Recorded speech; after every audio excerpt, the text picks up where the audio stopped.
Hey everyone, welcome to episode 134 of the Live Beyond Average podcast. Here with my friend Greg Vandenberg. This is your third time on the show. Yes. I mean, I could be considered a regular now. I think you're like almost considered a co-host. So like between 3 and that. 5. Like I think 5 you hit the co-host. Yeah. So you're almost a co-host. You get the third sticker on the chart. My daughter comes home with the Be Good stickers. Yes. You get the third sticker on the chart. It's awesome. Dude, I'm pumped, man. We're in August. Yes. Can't believe it. Almost. I know. It's crazy how it seems like the world stopped, and then all of a sudden it's like, oh, it's August. Yeah. It's insane. I can't believe it. It's August. My daughter's going to go to school.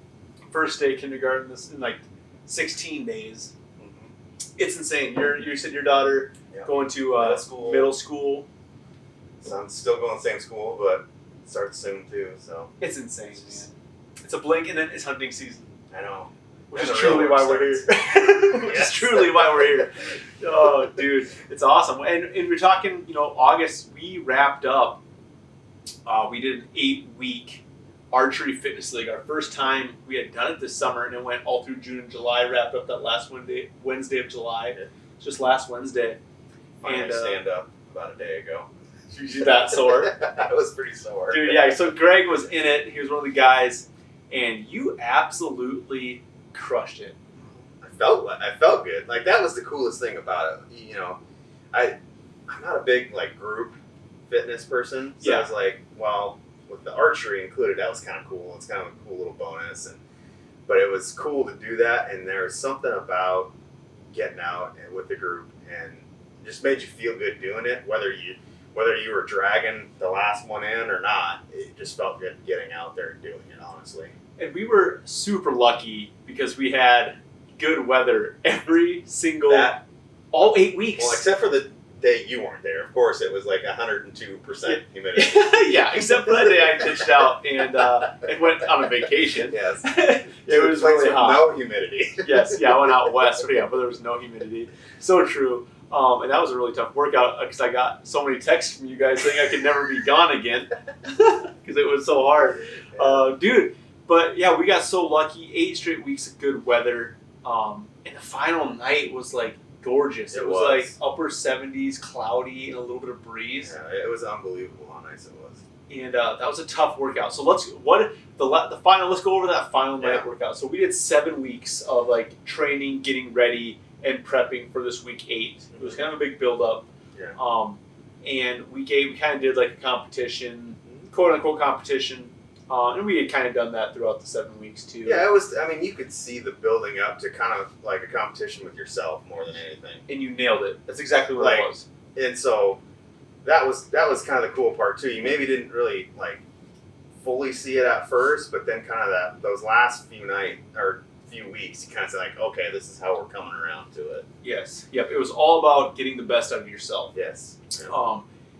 And so the quote-unquote championship night, what we did was we started with a 1,000-meter run. That was at 3 laps around the horse pens. How far it was. It's 1,000 meters. So a little over half mile. And then from there, it was really cool. So Jeremy's property that they have that set up, they have like all these long aronia bushes, big rows. And so how we did it was we have all these different lanes. And those lanes run like 180 yards down-ish, it's for 200 yards. It's a ways. And it is awesome. So we have every single lane set up with like different archery challenges or shooting. And then we have an exercise at every single station. And the cool thing was the final night we just had it set up to be at your own pace, obviously. Yep. And we had 5 different exercises, or 4 different exercises, an arrow. You ran down, shot an arrow after every single set of those exercises, and went through that 2 times. Yes. It was rough. Very rough. It was rough. Yeah. Take us through it. So we ran 1,000 meters. What was the first exercise? So remember? So the first exercise was that was the dumbbell squat. And so the squat press. So like, I guess the biggest thing about all of it, like I said, even to your brother when we kind of talked about it afterwards, it was like a lot of functional sort of things. Yes. Which was really cool. So we did a squat with the dumbbell and then raised it above your head and did 10 on either side, I think is what we ended up doing. Yep, 10 on each side, 10 thrusters. So you're already huffing and puffing from running, and then you do the squats and you run down and shoot your bow. And so like the kind of the crazy thing about it, even throughout the 8 weeks, is you really learned, like at least I felt I did. I learned how to, even though you take a couple seconds, maybe even a minute, to calm down, take a deep breath, and get your kind of muscles set, your breathing set. Like that was kind of the interesting thing. And then we moved on to, was it lunges the next one, I think? Yeah, I ran all the way back. Yeah, ran back. And then did 10 lunges each, 20 total lunges. Yep, 10 each leg. lunges, shoot again. Run And down, that was I think we went 30, 20, 40, 30, I think. Yep. So, First target was 30. Had to hit a pie plate. It was either hit or miss. Yeah. If you miss your pie plate, you got time added on. Yep. So, and then we ran, so you shoot your arrow again, run back again. Run back again. Then that was, I believe, the push-ups with chest hitting the ground. Yep. That was 20 push-ups. That was the hardest part about it, because not so much at first, but as you wore on, it's really hard to kind of get past that center of gravity almost to get yourself up. Run down again. Run down again. Shoot. That was a 40-yard shot. Yeah, 40. Yep. Shoot. Run back. Then that was the burpees. 10 burpees is the fourth exercise, which is not an easy one as the last one. No. And legit burpees, like full chest to ground, jumping hands overhead. And then run down again, another 30-yard shot. And so, like the last workout, usually leading up to that, it seemed like you had kind of a minute or two to get set, but kind of knowing you had the clock running, yes, you really like transitioned as best as you could. And even I found myself, there was a couple times I just had to slow down and like get my heart rate down and my breathing caught up. Mm-hmm. But I still found myself at least kind of halfway jogging. Yeah, I watched you a couple times, and it was actually smart how you did it. So you would run almost the entire way down, and I saw you would like pull up the speed about 20, 30 meters out, and you'd let that heart rate drop, and right when you got to your bow, you were pretty much able to shoot. I think the last night was my best shooting. That's the one thing I really, like, maybe this is terrible, but I really found out how bad of a bow shooter I am. Dude, it exposed a lot of guys. But I found that it was so much, what I was doing was I would shoot to the left. And if you think about shooting your bow, what I was doing is I was isolating my muscles by using my front arm and just holding with my rear. So every time I'd let go, I'd pull. Mm-hmm. All my shots were going like this, and I finally figured that out. I'm like, okay, I just got to slow down and breathe. Yes. Kind of get my muscles set, use the back muscles. And when you're tired and fatigued, yeah, it's actually hard. What do you do? What do we all do when we're tired and fatigued? We slouch. Yeah. Right? So we're tired, we're bent over, we're trying to catch our breath. Well, what is proper archery form? It's squeezing those rhomboids, those shoulder blades together. And so when you're out of breath and tired, if you're not actually mentally thinking about that form pulling back, you might not be doing it. And I think you just resort to, obviously our triceps and biceps are stronger and we're used to using them. So I think you just fall into that bad habit, if you will, of using those stronger muscles to compensate, but you can't do it. Like, it will not work. No, you're doing the brute force, physical, just man strength to shoot your bow versus form. Yeah. Right? Like, exactly. Dude, and it's so true. Like, and we talked about it from week 2 and 3 kind of on. We brought those things up because guys were starting, in the first 3 weeks, it was crazy. Yeah. Because we saw the struggle in the shooting. I lost way fewer arrows as the weeks progressed. Yes. Dude, the struggle was real those first several weeks. Guys were missing a lot. We actually, I think, on week 3 finally implemented, we were implementing, if you were missing, you were doing penalties. Yeah. Penalties is the word. Wow, I was escaping my brain. Yeah. But yeah, we finally implemented penalties to get guys to really slow down, focus. Like, okay, we're not shooting a ton of arrows every night within the exercise because we want it to be replicating out in the field of, hey, you got to make the one shot count. Yeah, it's more all the physical activity leading up to that. Yes. And I think, and I don't know if it was intentional or not, but moving those to a consistent.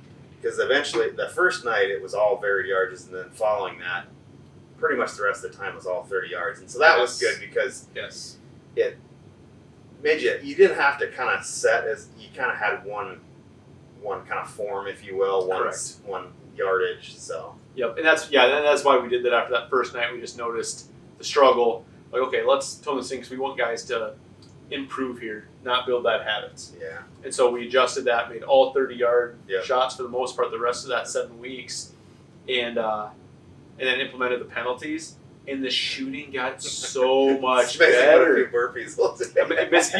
You start giving guys burpees after some shooting, and all of a sudden, what are they doing? They're focusing on their shots. They're getting more shots in during the week on their own. Yep. You know what I mean? And because the guys who were showing up week to week were taking it seriously. They were training really hard, and then when they were there, they were working. You guys were working your butts off. Yeah, that was cool to see everybody just, regardless of their physical ability, they were there to work hard no matter what, and they were there to, it was serious when they shot their ball. That was cool to see everybody kind of show up and like, all right, we're going to do this and we're going to do it right. Yeah. And disclaimer, not everybody who's there is like an A+ class athlete. No.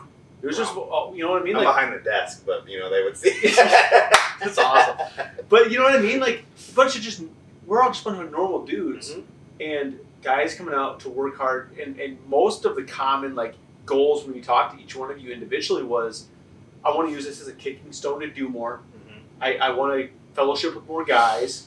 Yeah. I want to get some increased activity level just to build that snowball effect, build some positivity, and get ready for the hunting season. And that's what it really was. And you could see that. We could really see it because every single week, the amount of times that guys would hang out after increase. Before you know it, was like everyone was there till dark on the last several weeks.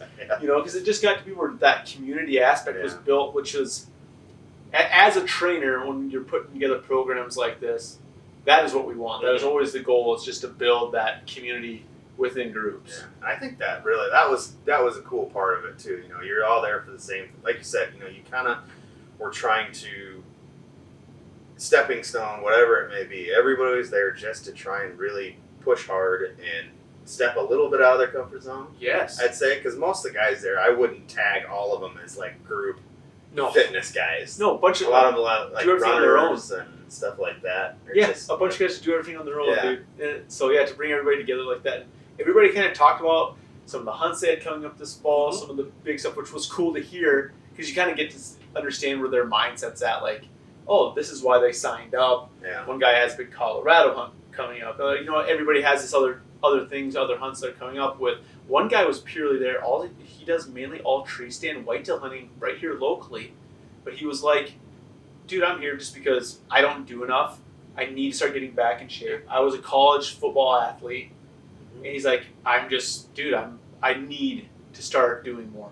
I need to lose some weight. I want to exercise. And it was awesome to see that. Yeah, and I think that was, to go along with it, having kind of some like-minded people because that's always a struggle. You show up to a gym or whatever it may be, and sure that you got people you get along with, but you end up with this. There's a lot of like-minded people, and they're there kind of for the same reason, have the same passions. So it just made it easy to really fall into it and be like, all right, I'm going to do this. And nobody that was just stood out and thought they were just better than everybody else. That was not even an individual in that group like that. Yeah. Just a bunch of guys having fun. That was really cool because there was obviously guys who, I would qualify them as fit, and they burned through that last night. But every single one of them stood at the end of the rows of bushes, waited for everybody else to get done. They didn't go off and go stretch and kind of sit down and have a drink of water. They all stood there and. Granted, they're chatting, but still, they all hung out and waited for everybody to done. And and we have the footage kind of all put together. My brother does from that night. Got a kind of a cool little just highlight reel, and part of that highlight reel is in there showing the last couple guys finishing up, how everybody was still around, giving each other nuts, congratulating each other. And it's not like this was for a trophy. No, this was purely for your own being. Mm-hmm. And just to see all those guys doing that, it speaks to the group of guys we had, for sure. Yeah, and the trophy for me, honestly, was seeing that number at the end. I did that in that amount of time. I don't know if I've ever done something that strenuous in that amount of time. Week 1, do you think you would have finished that, or double the amount of time? What are you thinking? Probably at least double. Yeah, because I don't week 1 to go and run around that horse pasture. That'd have been rough. Yeah, and then to do just that constant. There's no breaks, whatsoever. That would have been rough. Yeah, and it was. I think the winning time was around that 30 minutes. Yeah, I think I think even the longest was maybe only it's about 45 at most. I don't even know if it got to 45. I think 39 might have been the most. Yeah. 38. I mean, it was not long, wasn't really, bad. considering. No, it wasn't bad.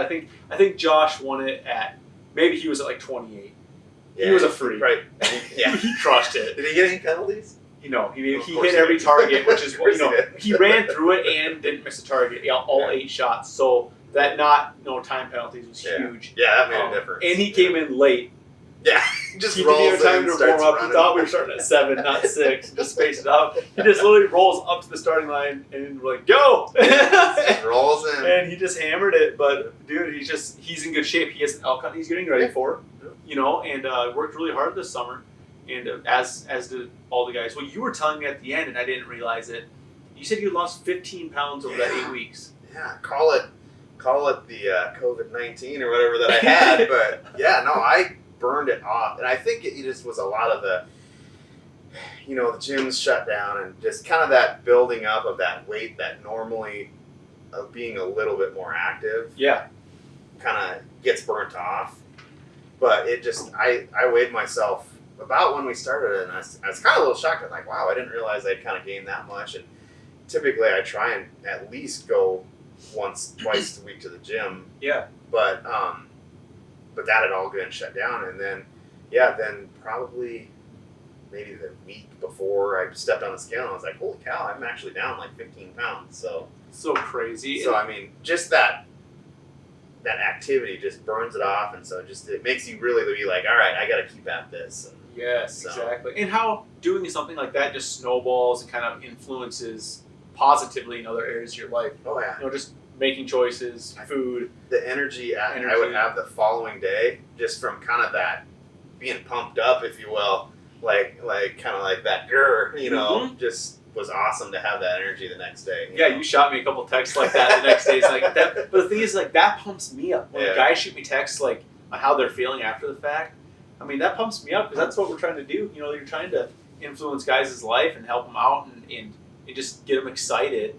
And so when you hear stuff like that, it's awesome. We're pumped. Cool. Like, for our first year doing that, first summer was kind of a trial thing for us. Dude, turned out great. We're actually thinking about moving it into and doing so we call that like our outdoor archery fitness league. We're gonna do an indoor archery fitness league this winter in Harrisburg at our training facility at Heroic Fitness. And so we haven't quite decided how we're gonna do that league. It'll be somewhat different with scoring and things like that. We might have more like league style stuff built in, like actual target shooting. Built in with the exercise, but we're pumped because we'll probably run that. Probably start it in January, run it for 2 or 3 months. That's a good time. There's like nothing to do here in South Dakota in January, February, March. Yeah, once the hunting season kind of widens down, it's like, all right, what do we do next? So exactly, give guys an opportunity to get a little bit of a head start for that following summer. Something to do, and again, that area to go fellowship with the dudes. And both things. And women can do it too. I'd love to have my butt kicked by a bunch of... They will. Yeah, I know. They will. The archery and fitness, you know, just kind of get to that point where it's, you kind of get what do you call it? You kind of get stuck a little bit come that January, February time frame. You've just been doing the same thing over and over again. Yes. Because all you can do is go like inside, or you're at home, or whatever. So So to kind of change that up, and it'd be, I mean, that's a perfect idea. And most guys' bows never leave the case from December till June anyway. Yeah. I mean, most guys, dude. I mean, it's crazy. Yeah. I know my bow rarely leaves its case from January till until it April. gets a little bit nicer. It's hard. It's really hard to. I mean, unless you have like an indoor place you can go to, and there's not as many of those around. There's just not where we're at. So I think it'll give guys an opportunity to bust those out, get some added practice throughout the year, and obviously work at their fitness. So it's been good, dude. But we talked about a little bit about how, you know, all the guys had hunts that they were kind of in the back of their mind, getting ready for. What do you got coming up this fall? I haven't talked too much other than just the random things I see on your social. You know, I think, so I've got a public land only unit. Okay. In northwest South Dakota. Okay. Everybody probably knows what that is, but anyway, either way, so make them go work for it. Yeah, that's right. You can go figure it out. Yeah, make them find out. So So the cool thing about that is I have some guys out there that I've really talked to and kind of gotten the lowdown on timing of when to go, because it is a smaller, even though it's all public land, it actually is a pretty small unit. Yeah. So I've got kind of the timing a little bit figured out, and then there's a few different locations. I kind of got the location figured out. Sweet. So, are you rifle hunting this one, right? Yeah. So this is a rifle hunt. I may even just take my bow and get a West River tag too, just for the fun of it. Do you have to have an access permit for that? Yes. Okay, yeah. sweet. So, sweet. Yeah, that's what a lot of people don't know about that access tag, but yeah, it's not like it's hard to get or anything. You just go on the website and pay Oh, your really? money. Yeah. Nice. So sweet. So I kind of got it. Yeah. Double it up. Yeah. So we'll see. We'll see. I'll get that done. I got like a small wall tent lined up in case the weather's gets a little crazy. Because my plan is, this is like at least a 6-point tag. Like you gotta have 6 points at least to get this. Yeah. And so, I say that because that's what I had. So I mean, I can't imagine people less than that are getting it very quickly. But yeah.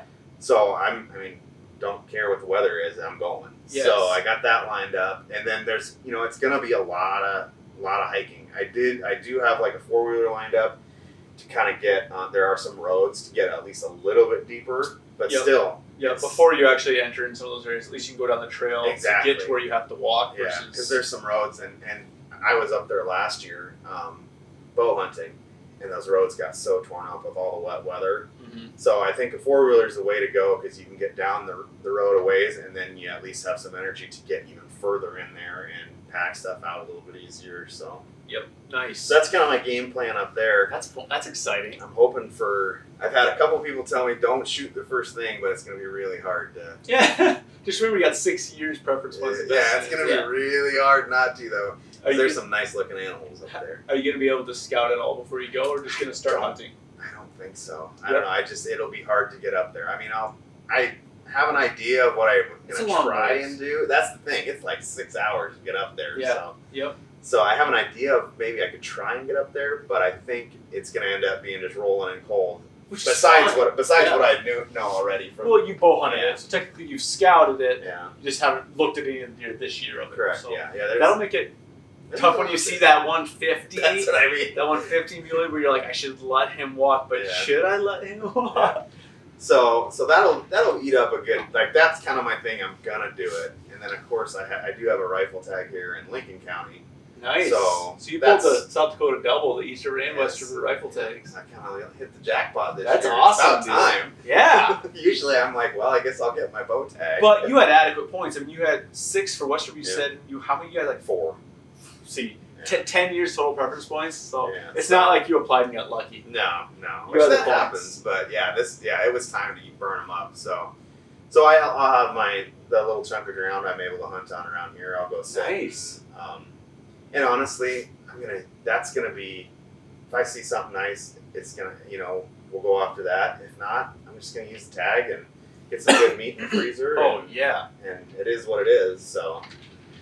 Yeah, it's an extra, like we talked about right before the podcast started, was like, even if you only have a few days to hunt, it's a few days you weren't going to be able to hunt without that tag, and to maybe throw 50 pounds of meat in your freezer. Yeah, the nice thing is I've got the timing right for down here in Lincoln County of when I'll go sit, and I'm guaranteed to pretty much see something, So there's kind of there's a time where they really start moving through. It's a real narrow piece of ground, so they just kind of move through. Nice. And that's actually has made it somewhat tricky for bow hunting, because you have a pretty narrow window a lot of times. I got burnt drinking a cup of coffee last year. Really? Yeah. I don't know if we talked about that. I don't think we did. I was sitting in my stand, and they were smaller deer, but it's been like, all right, I'm just gonna let this one. We're just gonna take this one. And I was sitting there, and I had just literally poured.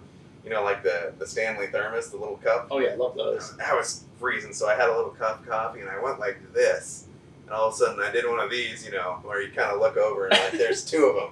It's like, So then I had this panic moment of, what do I do with my coffee? I can't just like dump it out. That'll make them run away. Right. So I kind of sat there frozen for a little bit, and all of a sudden it occurred to me I had my backpack with a little kind of a mesh thing. Okay. So I took a little sip, so it wasn't quite as full, and then kind of managed to get it tucked inside there, grab my bow. But by the time I got everything set, of course, he was standing right behind the tree, and so I sat there and I sat there and I sat there, and then by that time they're gone. So I had my humbling moment. Yeah, it's like your dad always tells you: the minute you pull your pants down to go to the bathroom is when the big buck runs by. And it seems like it's the same concept, right? The minute you pull up a cup of coffee, the buck comes by. Never fails, dude. Never fails. Yeah, that was pretty. But so I'll go down there and use up my rifle tag. I'll get some bow tags too, I'm sure. Sweet. And thinking about trying to get my son out with me. I got a double stand I can put up in the tree and have him come with me. I don't know how.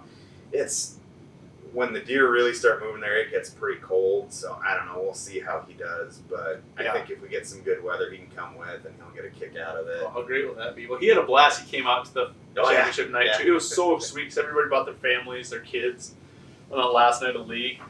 It was awesome, dude. It was awesome having everybody out there and just kind of cheering everybody on, grilling out after the fact. That was rad. Yeah. So that is what the hunting community is. Yeah, you know what I mean? You don't find a lot of groups that really stick to that as much as kind of the outdoors people who really want, and they just always want to. They kind of is as funny as it sounds. They're kind of in your business, but it's kind of fun because like, well, what tag do you have? You know, and that's what's cool about even just having time after you're done working out or whatever. You can kind of hear about things and you get connections and I think I even got the name of a lodge out in Buffalo and I mean it's just crazy. Well, like Josh, the guy who won the league that night, had the fastest time. He has a Black Hills rifle elk tag, and my dad drew a Black Hills rifle elk tag. Well, because he really wasn't saying much to anybody. Yeah. Well, we ran out. The week I was gone, so he was gone that week too. We ran into each other out in the hills scouting for elk. So I was out with my dad. I was like, "Dude, what's up?" He's like, "Oh, hey man, what are you doing out here?" He's like, "Oh, I'm scouting for elk." I'm like, "That's what I'm doing." And I'm like, and so it was one of those things where, it was just kind of cool that we connected that way. And then, you're all that, I don't want to get in your way type of thing. He's like, "Oh, dude," it was just cool how that kind of stuff happens, and it's not like there's a lot of people with elk tags out there. Like, dude, you don't have to worry about stepping on my toes. That's like and I think we've talked about this before. Kind of interesting thing about South Dakota is there are tags, but it's kind of a smaller number. So when you get one, it's very much people are willing to share information. I mean, not with the super specifics, but they're like, "Oh yeah, gotta try this area. Hey, maybe go down this road. I think you'll see, kind of those things." Exactly. Well, that's what's cool about it. Here's the thing: it's anywhere. I mean, you can get lucky and pull it at 10 years, but anymore, I mean, you're getting up there 18, 20 years preference points to draw a out of the park tag. In the Black Hills, it's going to be a 20-year unit plus. And then if you kill one, or after you draw, you don't have to kill it. After you draw it, you can't apply again until that 10th year. Yeah. So you know what I mean? So it's not like you're having a honey hole for yourself. Yeah. And I think that is what makes it special, is the fact that every time somebody draws it, it's an opportunity potentially for you to maybe be along and to experience that hunt again, where otherwise you're not going to experience that hunt very often. So and you almost kind of keep that flow of information. If you draw it again, Yes, exactly. You kind of keep that flow of information. That's what's just, I don't know. That's been my experience here in South Dakota. Maybe people have had different ones, but I think it's awesome how people are very much like, "Oh, you got to go try this. Yeah. This is a good area." That's just like I was saying that the guy I know that lives in Sturgis actually, and Turkey Land's actually up in that area. Yeah. Where I'm going to be deer hunting, and he's like, "Oh yeah, you got to go. This is probably the better place, but don't go on the first weekend. Wait till the week starts. Stuff like that. Just little stuff." And it's cool how people do that. Well, dude, I was out putting up a couple cameras for my dad for the elk hunt. Me and my wife, my 2 kids, and ran into a guy on a 4-wheeler out on this back road. And he's like, "What are you guys doing back up in here?" He's like, "Nobody ever comes all the way back up in here." I was like, "Oh, just my dad drew a bull elk tag. I'm just throwing out some cameras for him." And he's like, "Oh, nice. Well, I have the private land right over here. A couple sections." He's like, "We got so many elk. I want some elk hunters." And I was like, "Oh, okay." So he gave me his phone number. So then I popped up on my Onyx, looked it up. It was legit. And I was like, "Okay, cool. If anything, if we can access through that, it saves us a couple miles around this other way. Yeah. And if we happen to see a good bull, You know, our plan isn't to hunt it, but if you know, at least if you happen to see a good bull on there, it's an option. But that's the kind of cool thing is just meet people randomly when you're out. And even if he lets you just walk through there, that's like a win. That's honestly, like, I didn't even want to hunt it other than, and it's killer good spot. But like, even I wouldn't have to hunt it. Just the access through it to save miles, coming down this other road. I was like, that would be sweet just to access it, and we can set up camp up in there. And so we did the kind of same thing what you did. We lined up a wall tent. Yeah. I lined one up for my dad because I was like, I want this to be like a legit old school, like elk hunting experience. So I lined up a wall tent and everything. We're just gonna go because cruising up where I'm planning on hunting every day is a pain in the butt. Yeah. You're wasting a lot of sleep. So I'm like, let's wall tent it for a few days back up in there and hopefully have some bugling and have a great elk hunt because I got to do mine back in 2015 and it lasted all of 20 minutes. Yeah. I killed a dude, 13-year wait, and I killed a bull in the first 20 minutes of opening You did your homework, man. I didn't see one elk scouting. Oh, really? The first elk I saw was the first elk I shot. It was a nice 6x6 bull. It was ridiculous. And so I'm really looking forward to, being out there with my dad on this hunt again. And we're getting all up there with, like, my wife's getting more points, my brother's getting more points. I have other points in other units South Dakota building up. So it's like, I hope over the next decade we have 4 or 5 additional elk hunts out there. And then you always have your 3 or 4 buddies too. And so it's like, it's exciting when you start all getting to those cumulative points where you can start having a chance of drawing. And then every time somebody draws and hunts, you're learning. Yeah. And you get to apply that knowledge and hopefully help that other guy have a great hunt, have a great experience. Because, dude, when you're waiting 20 years for these tags, you want to have the best experience you can. And, like, just even helping, it's so much the build up too. Like, yes, the hunt is fun. It's kind of it's a bit of a rush to kind of to see that animal and go through the process, but it honestly is just the buildup of everything of like, oh, I got to run out to the hills or whatever, wherever, and we're gonna go scout for elk. It's just even all that is so much fun. And the trail camera's like completely pointless almost of why I set them up because most likely there's a 30-day season before our season even starts, and the elk that are moving there right now aren't going to be moving there in October, but it's purely for the fact that you have that tag, and it's fun to do it, and it's the build-up, and just looking at pictures of elk, when you get a couple good pictures, you're like, oh, well, you're getting that excitement of what you're trying to find, what could be out there. It's fun. Yeah. It is fun. It's exciting. If a lot of guys know. A lot of guys hunt states where they put in a lot of years, points to draw, the tag they want, and when you finally get to pull it, it's unreal. Yeah, it's unreal exciting. It's like Christmas. It is Christmas, dude. Exactly. Christmas in October or September, but for me, August this year. It's crazy, man. It's crazy. Well, I'm pumped, dude. I'm pumped. Would you do the Archery Fitness Challenge again? Oh, 100%. Yeah. It was so much fun. Like, it was just like I said, like what I really appreciated was like I kind of mentioned that functional stuff.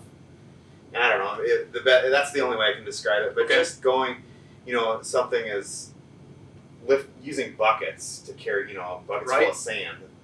It's more of, I don't know, in my mind, more of a functional exercise than just a weight or a barbell or a dumbbell or whatever, So it's kind of cool to do that. It gives you a little bit different perspective. It gives you kind of, I don't know, in a way you almost use a little bit different muscles maybe. And we did different stuff like that week to week. Like we had tire carries, we had bucket carries, we had bucket farmers carries, we had the sledgehammer stuff that one night. We had the weighted wheel at an actual wheelbarrow loaded with a couple hundred pounds. I forgot about that. And that was actually like, I thought it was gonna be easy, and I took the wheelbarrow, like wheeled it a couple hundred yards to where we needed it with the weight in it, and I was like, dude, like, this sucks. Yeah. It kills you. Like, you wouldn't think about it being a leg thing because you're using your traps and your back to lift, but your hamstrings pushing off the ground, pushing that much weight forward. Yeah. That's where I was feeling it the most, was the hamstrings and the glutes. But and even just that, the muscle you use to get that momentum, because it, that wheelbarrow just kind of stuck, was sitting there. So to break that kind of the wheel loose, if you will, and get it rolling, the muscles, I mean, you don't necessarily always use that kind of combination of muscles to get that momentum. Right. Well, we had the one night with the 1,600 meters of farmer's carry. So we had a mile of farmer's carry on week 7. Oh, yeah. Week 7 was a mile of farmer's carry with 200 lunges in between. Yeah, that was... And shooting with the running down 180 yards, 200 yards. Yeah. That was a rough night. I jumped in with you guys that night, and I was because I hadn't gotten able to work out that day yet. And dude, it was rough. My forearms hurt for a couple days. Yeah. That was hard. Yeah. I found that, I really saw how my lower half of my body, I just need to pay more attention to that one. Even just general workouts of trying to build quad strength, glute strength, even just like lower leg strength. Yeah.